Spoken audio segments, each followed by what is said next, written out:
Hello दोस्तों, आप सभी का स्वागत है आपके अपने चैनल प्रैक्टिस विद एचएस में। जैसे कि आप लोगों को पता था, हम लोग वीएमआर के प्रैक्टिस सेट सॉल्व कर रहे थे। इसमें हम लोग 12 प्रैक्टिस सेट पूरे कंप्लीट कर चुके हैं। आज हम लोग 13वां प्रैक्टिस सेट शुरू करने वाले हैं। ये हमारा पार्ट नंबर 1 है। इसमें हम लोग जीके का पोर्सन सॉल्व करेंगे। तो चलिए वीडियो शुरू करते हैं, ठीक है। तो जैसे कि आप लोगों को पता है, हम लोग इसमें पहले से ही लिख कर रखते हैं केवल क्वेश्चन, इससे समझाने में थोड़ा सही रहता है। ये जीके क्वेश्चन लिखे हैं, आप देख सकते हैं। चलिए इसको हम लोग शुरू करते हैं। थोड़ा मैं जूम कर दूं, अब आप लोगों को साफ साफ दिख रहा होगा, ठीक है। दिख रहा है?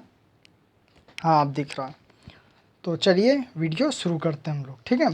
पहला लिखा है क्वेश्चन कि सत्यमेव जयते किस पुस्तक से लिया गया है।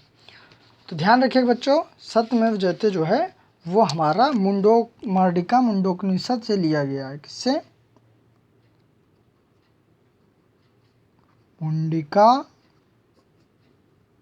उपनिषद,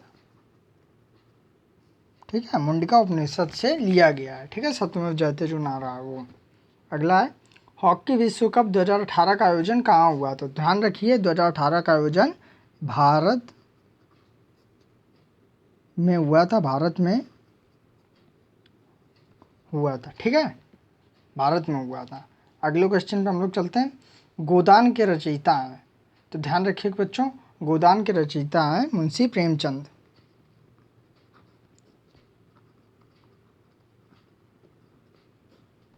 ठीक है बच्चों। और ये 2000 तो ठीक है, मुंशी प्रेमचंद। अगले पे क्वेश्चन में हम लोग चलते हैं। कथकली संबंधित है। तो ध्यान रखिए बच्चों, जो कथकली है ना, वो हमारा केरल से संबंधित है। ये एक लोक नृत्य है, ठीक है। अगले क्वेश्चन पे चलते हैं हम लोग। अगला है, टंगस्टन धातु सर्वाधिक कहाँ पाई जाती है। तो ध्यान रखिएगा बच्चों, टंगस्टन धातु है वह सबसे ज़्यादा राजस्थान में पाई जाती है। कहाँ पाई जाती है? राजस्थान में। अगले क्वेश्चन पे चलते हैं हम लोग। अगला है, सर्वाधिक सफल मुगल बादशाह कौन था। तो ये सभी लोग जानते ही होंगे कि जो अकबर है वो सबसे सफल मुगल बादशाह था, ठीक है। अगले पे चलते हैं हम लोग। अगला है, जंतर मंतर का निर्माण किसने करवाया था। तो ध्यान रखिएगा, जंतर मंतर का निर्माण महाराजा जय सिंह ने करवाया था। किसने? महाराजा जय सिंह,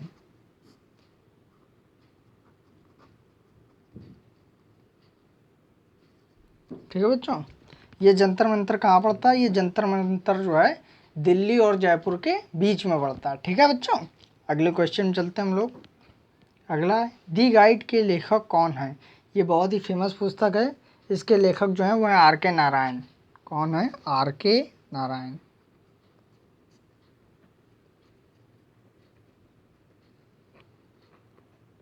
आई होप आप लोगों को समझ में आ रहा होगा और दिख भी रहा होगा सब कुछ साफ साफ, ठीक है। दिख रहा है जी। अगले पे चलते हैं। निम्न में से नृत्य नहीं है, ठीक है। तो सॉरी बच्चों, ये ऑप्शन जो है ये गलत है। मैं ऑप्शन लिख देता हूँ, एक मिनट बच्चों। ऑप्शन ये गलत हो गए हैं।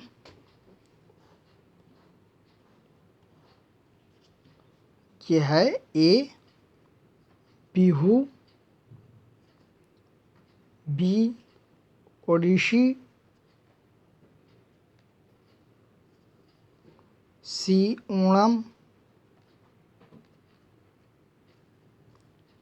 डी घूमर, ठीक है। ये हैं ऑप्शन, ये हैं हमारे ऑप्शन, दिख रहे हैं?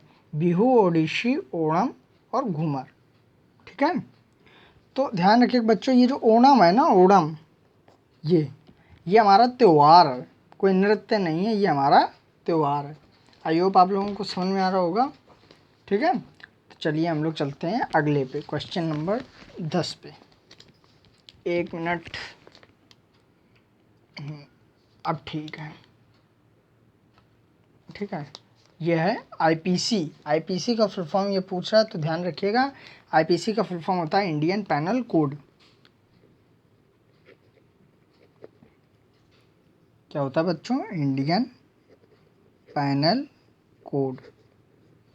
अगले पे हम लोग चलते हैं। अगला है, भारत के पश्चिमी समुद्र तट पर स्थित माहे क्षेत्र राजनीतिक दृष्टि से किस संघीय प्रदेश का नाम है? तो ध्यान रखिएगा, ये जो है भारत के पश्चिमी समुद्र तट पर स्थित माहे क्षेत्र जो है ना, ये हमारा पांडिचेरी के अंतर्गत आता है। कहाँ आता है? पांडिचेरी के। इसी को हम लोग पुडुचेरी भी कहते हैं। ठीक है, तो है एक ही चीज़ दोनों। ठीक है, अगले पे हम लोग चलते हैं। भारत में अंकलेश्वर किसके उत्पादन के लिए प्रसिद्ध है? तो ध्यान रखिएगा, अंकलेश्वर जो शहर है ना, वो हमारा पेट्रोल के लिए प्रसिद्ध है। किसके लिए? पेट्रोल के लिए।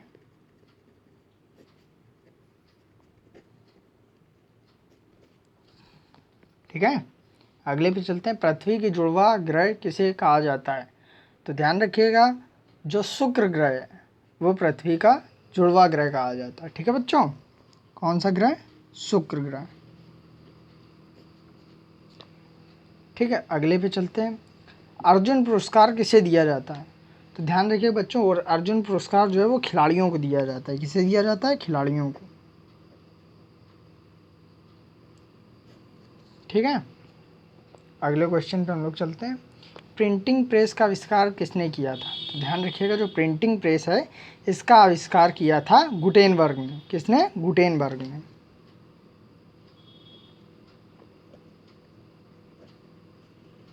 अगले क्वेश्चन पे हम लोग चलते हैं। अगला है, भारत में सबसे अधिक कॉफ़ी उत्पादन कहाँ होता है? तो ध्यान रखिए बच्चों, भारत में जो सबसे अधिक कॉफ़ी उत्पादन है वो हमारा जो है कर्नाटक में होता है। कहाँ होता है बच्चों? कर्नाटक में। आई होप आप लोगों को सारे क्वेश्चन समझ में आ रहे होंगे, और अगर आप लोग नए हैं तो चैनल को लाइक सब्सक्राइब ज़रूर कर लिया कीजिए। ठीक है, तो अगर आप लोगों को कहीं भी कोई भी क्वेश्चन में डाउट हो रहा हो तो आप लोग बताइएगा, मैं अगले वीडियो में इसे बता दूंगा। ठीक है बच्चों, तो चलिए हम लोग अगले क्वेश्चन पर चलते हैं। अगला है, सबसे अधिक रबड़ किस देश में उत्पन्न किया जाता है? तो ध्यान रखिएगा, सबसे अधिक रबड़ जो है वो मलेशिया में बनता है, मतलब मलेशिया में ही उत्पन्न किया जाता है। अब ये रबड़ निकालते कैसे हैं? तो देखिए, रबड़ के जो पेड़ होते हैं ना, तो उसकी छाल, उसकी जो लकड़ियाँ होती है, लगी हुई जो छाल होती है ना, उसको काट लेते हैं। उससे उससे जो रबड़ का दूध निकलता है ना, वो काफ़ी ज़्यादा मुलायम होता है। उसको एक कटोरे में रख लिया जाता है, उसमें हम लोग सल्फ़र डाल के एक मशीन में उबालते हैं। उसके बाद वो रबड़ मतलब ठोस बनने लगती है। ठीक है, वो रबड़ फिर वही रबड़ से हम लोग टायर बनाते हैं, वही रबड़ से हम लोग मिटाने वाली रबड़ बनाते हैं, वही रबड़ से बालों में लगाने वाली रबड़ बनती है। ठीक है, तो ये क्वेश्चन पूछ देते हैं कि रबड़ बनाने के लिए कौन सा रसायन यूज़ करते हैं? तो ध्यान रखिएगा, सल्फ़र जो है ना उसका इस्तेमाल करते हैं रबड़ बनाने में।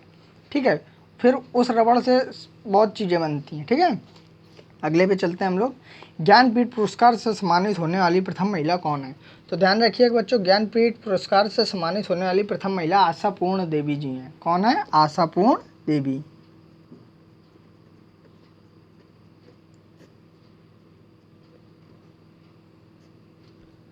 ठीक है, आई होप आप लोगों को समझ में आ रहा होगा। अगले क्वेश्चन पे चलते हैं यहाँ से। ठीक है, अगले क्वेश्चन पे चलते हैं। अगला है, भारत के राष्ट्रपति का चुनाव कौन करता है? तो ध्यान रखिएगा बच्चों, भारत के राष्ट्रपति का जो चुनाव है ना, वो निर्वाचित संसद व विधायक ही करते हैं, आम आदमी नहीं कर सकता है। ठीक है,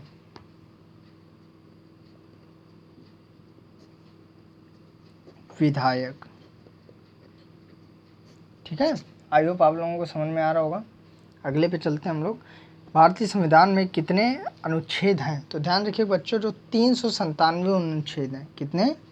397। ठीक है, अगले क्वेश्चन पे हम लोग चलते हैं। यहाँ ठीक है, यह करो या मरो का नारा किसने दिया था? ध्यान रखिएगा, करो या मरो का नारा बापू जी ने दिया था। किसने? महात्मा गांधी ने।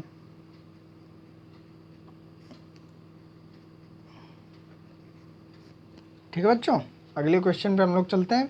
टिहरी बांध किस राज्य पर, किस नदी पर स्थित है? तो ध्यान रखिएगा दोस्तों, टिहरी बांध जो है वो गंगा नदी पर स्थित है। किसमें? गंगा नदी पर।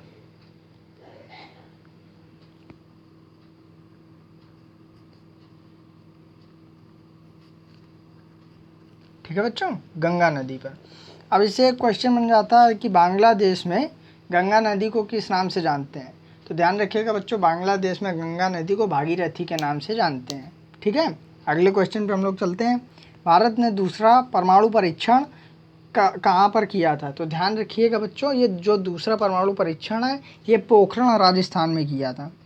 पोखरण राजस्थान, इसमें मूवी भी बन चुकी है, आप लोगों ने देखी होगी। ठीक है, अगले क्वेश्चन पे हम लोग चलते हैं। अगला, भारत के प्रथम उपराष्ट्रपति कौन थे? तो ध्यान रखिए बच्चों, जो डॉक्टर एस राधाकृष्णन थे, डॉक्टर सर्वपल्ली राधाकृष्णन, वो थे हमारे भारत के प्रथम उपराष्ट्रपति। ठीक है बच्चों, डॉक्टर एस राधाकृष्णन।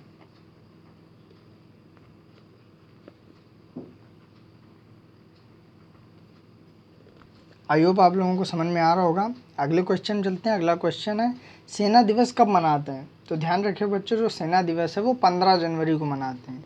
कब मनाते हैं? 15 जनवरी को। ठीक है बच्चों, आई होप आप लोगों को समझ में आ रहा होगा। तो जैसा भी लग रहा हो वीडियो कमेंट में ज़रूर बताया करिए। ठीक है, और अगर आप लोग सपोर्ट करेंगे तो मैं और वीडियो बनाता रहूँगा, वरना मुझे कभी भी कट करना पड़ सकता है। ठीक है, तो ये हमारा पहला जो है पार्ट था प्रैक्टिस सेट नंबर 13 का। कल हम लोग पार्ट सेकंड लाएंगे, फिर पार्ट थर्ड लाएंगे। 3 पार्ट में एक वीडियो कंप्लीट होती है। एक पार्ट में जीके रहता है और दूसरे पार्ट में हम लोगों का मैथ रहता है, तीसरे पार्ट में साइंस रहती है। ठीक है, तो आज जीके का कंप्लीट हो चुका है, कल हम लोग मैथ इसमें आगे शुरू करेंगे। कोई भी क्वेश्चन में कहीं भी डाउट हो तो बता दीजिएगा। ठीक है, चलिए आज के लिए इतना ही रखते हैं। कहीं भी क्वेश्चन में कहीं भी लगे आप लोगों को कि कम दिख रहा है या राइटिंग में प्रॉब्लम है तो बताइएगा, मैं उसमें सुधार करने की पूरी कोशिश करूँगा। ठीक है बच्चों, तो आज के लिए इतना ही रखते हैं, मिलते हैं कल के वीडियो में। बाय।